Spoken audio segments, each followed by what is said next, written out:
Here is a neuron, and we are at resting potential. At resting potential is said to be around negative 70 millivolts. There's more potassium ions on the inside of this membrane and more sodium ions on the outside of the membrane. Both of the ions do have a positive charge, but overall, the inside of the membrane is going to be more negative due to larger protein molecules that are located on the inside. We're said to be polarized. We do have the potential to do work, but we're not doing any work right now. This is a channel here for potassium to flow in and out.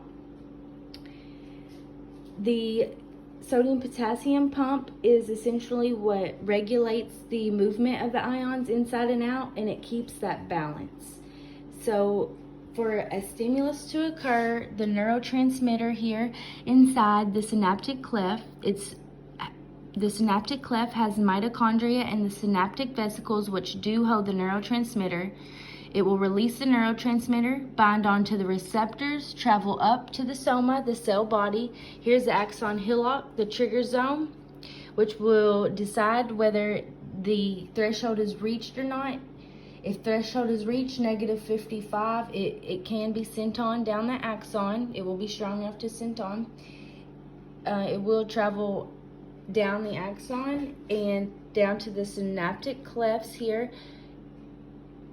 And the synaptic knobs the axon terminals will pass it on to another neuron, and it will travel on the same.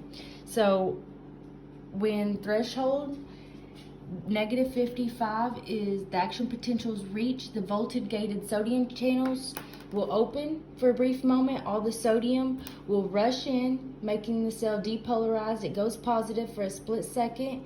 They will close. The voltage gated potassium channels will open. The potassium will flow out and attempt to balance out that change, and this is said to be repolarization.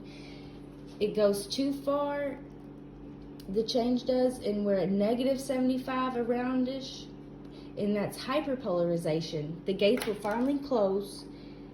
The potassium gates will close, and then the sodium potassium pump will try and work to bring us back to resting level so we can have another action potential. During all this, we're said to have a refractory period, and we can't respond to any other stimulus. This is like basically my axon, and it was trying to demonstrate how the changes will just travel on down the axon, and that basically is action potential.